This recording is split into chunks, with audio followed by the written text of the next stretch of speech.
Bruno Fernandes de Souza's murder. Bruno Fernandes de Souza was living the dream as Flamengo's goalkeeper when everything turned into a nightmare in 2010. His ex-girlfriend, Eliza Samudio, was 4 months pregnant and claiming the child was his. Bruno didn't want that responsibility. What happened next shocked Brazil and the football world. On June 4th, 2010, Eliza disappeared after visiting Bruno's country house in Minas Gerais. She was never seen alive again. According to prosecutors, Bruno orchestrated her murder. The details were horrific. Eliza was tortured, killed, and her body was dismembered. Parts were allegedly fed to dogs on Bruno's property. The baby survived and was found days later. During the investigation, Bruno showed no remorse. He was more worried about his football career than a woman's life. In 2013, he was sentenced to 22 years in prison for murder, kidnapping, and concealing a corpse. But here's the twisted part. In 2017, he was released on a technicality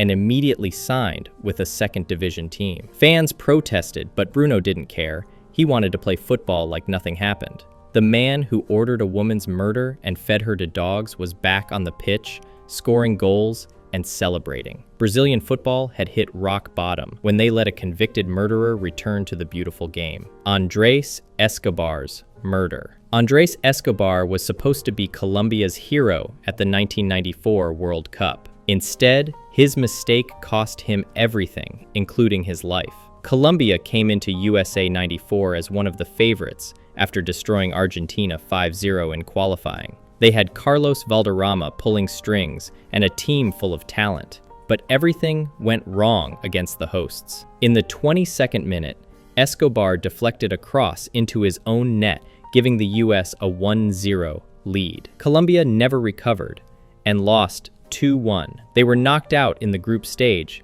and Escobar was devastated. He knew what was waiting for him back home. Colombian football was controlled by drug cartels who had bet millions on the team. Losing meant someone had to pay. On July 2, 1994, just 10 days after returning to Colombia, Escobar was shot and killed outside a nightclub in Medellin. The gunman, Humberto Muñoz Castro, shouted "Goal" with each of the 12 shots he fired. Escobar was just 27 years old. Castro was connected to the Galón cartel, who had lost huge money on Colombia's early exit. For them, Escobar's own goal wasn't just a mistake, it was theft. The murder sent shockwaves through world football. A player had been executed for an accident on the pitch. Escobar's death showed how deep football's connection to organized crime had become in Colombia, and how dangerous it was to disappoint the wrong people. Luke McCormick's fatal crash. Luke McCormick was Plymouth Argyle's #1 goalkeeper when he caused a crash that ended 2 children's lives on June 7, 2008. McCormick had been drinking heavily at a wedding and decided to drive home from Liverpool to Plymouth at 3 a.m. He was doing over 100 miles per hour on the M5 motorway when everything went wrong. His Range Rover smashed into the back of a Toyota Previa carrying a family. Inside were 2 young boys, Aaron Peak, age 10,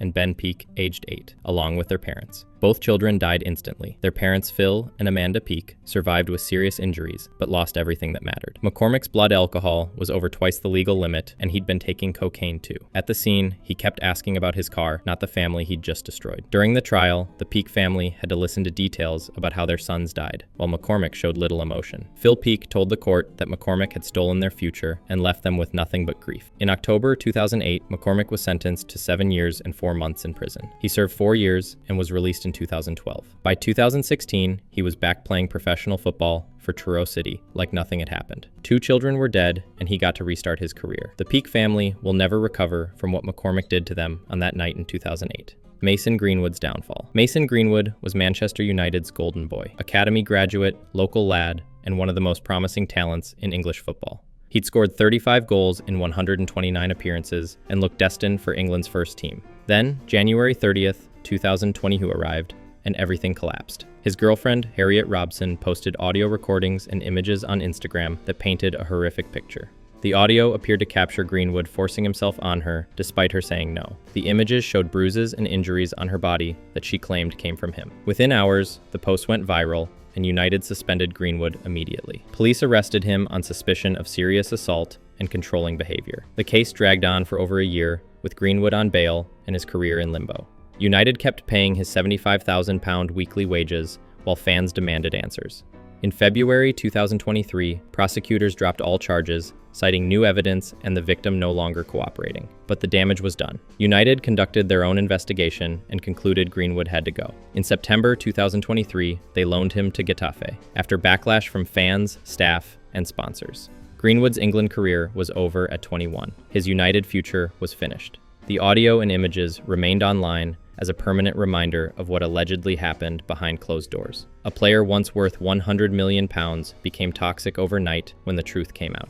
Ruben Semedo's crime spree. Ruben Semedo's football career became secondary to his criminal activities across Europe. The Portuguese defender turned into a one-man crime wave, leaving victims in multiple countries. It started in Spain while playing for Villarreal. In January 2018, Semedo was arrested for kidnapping a man at gunpoint and holding him captive while demanding money. He was also charged with assault and illegal weapons possession after threatening the victim's family. Spanish police found guns, ammunition, and evidence of the kidnapping at his home. Semedo spent months in jail before being released on bail. But instead of learning his lesson, he moved to Greece and continued his criminal behavior. While playing for Olympiacos, Semedo was arrested again, this time for suspicion of sexual assault, and these charges were later dropped due to lack of evidence. Then came more violence. In 2019, he was charged with assault after attacking a man outside an Athens nightclub.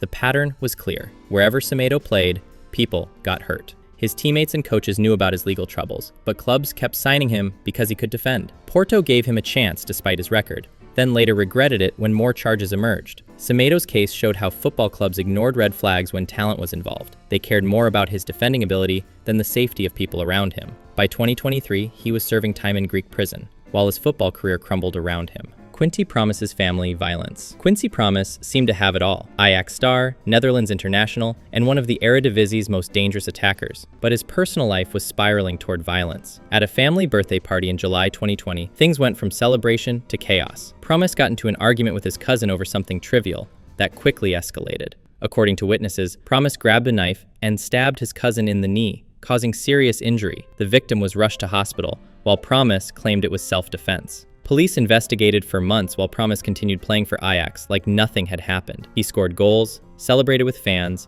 and represented his country at Euro 2020. But the case was building against him. In February 2021, prosecutors charged him with attempted murder and assault. The evidence was clear. Multiple witnesses saw him attack his own family member with a weapon. During the trial, prosecutors argued Promes had lost control and turned violent over a petty dispute. In June 2023, he was found guilty and sentenced to 18 months in prison. The court said his actions were unacceptable, regardless of what triggered the fight. Promes appealed, but the damage to his reputation was permanent. Ajax had already sold him to Spartak Moscow, where his legal troubles followed him. A player who should have been in his prime was instead dealing with assault convictions and family trauma that he'd caused himself. Marcos Alonso's deadly night. Marcos Alonso was 20 years old and playing for Real Madrid when May 3, 2011 changed everything. He'd been out partying in Madrid with friends, including 19-year-old Maria de Villota. Around 7 a.m., Alonso decided to drive everyone home in his BMW. He was drunk and speeding through the wet streets of Madrid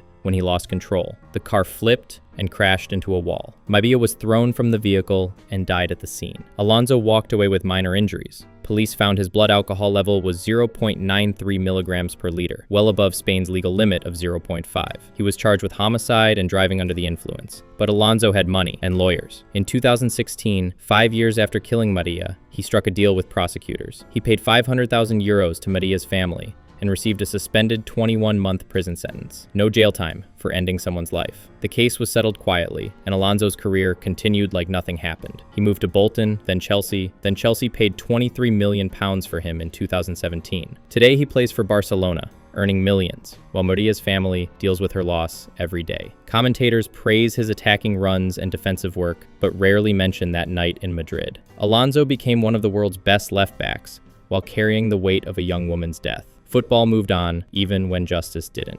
Edgar Davids' match-fixing scandal. Edgar Davids was supposed to be football royalty. The Juventus midfielder with the distinctive glasses had won everything at club level and was a key player for the Netherlands. But in 2006, his reputation was destroyed by Italy's biggest match-fixing scandal. Calciopoli rocked Italian football when investigators uncovered a web of corruption involving referees, matches, and league officials. Juventus were at the center of it all, and Davids got caught up in the chaos. Phone taps revealed conversations between Juventus executives and referee selectors, discussing which officials would handle key matches. The goal was to influence results and ensure Juventus won the Serie A title. While Davids wasn't directly involved in arranging the fixes, he benefited from playing for a club that was cheating its way to success. When the scandal broke, Juventus were stripped of their 2005 and 2006 titles and relegated to Serie B. Davids had his medals taken away and faced the humiliation of seeing his achievements questioned. He left Italy immediately, but the damage was done. The player who prided himself on being a warrior and competitor had been part of systematic cheating. Davids always maintained he knew nothing about the corruption, but fans didn't believe him. His legacy was tainted by playing for a club that fixed matches, even if he wasn't pulling the strings. The scandal showed how deep corruption had spread through football, and how even respected players could be implicated in crimes they might not have known about. Robert Enke's hidden battle. Robert Enke was Germany's #1 goalkeeper with everything to live for when depression took control of his life. On the surface, Enke had reached the pinnacle of football. He was Hannover's captain, Germany's first-choice keeper, and heading to the 2010 World Cup. But behind the success was a man drowning in mental illness that he couldn't escape. The problem started years earlier, when Enke and his wife Teresa lost their 2-year-old daughter Lara to a rare heart condition in 2006. The grief consumed him, but he kept playing professional football while battling severe depression. Enke was terrified that revealing his mental health struggles would end his career. German football culture didn't accept weakness, and goalkeepers especially were supposed to be mentally strong.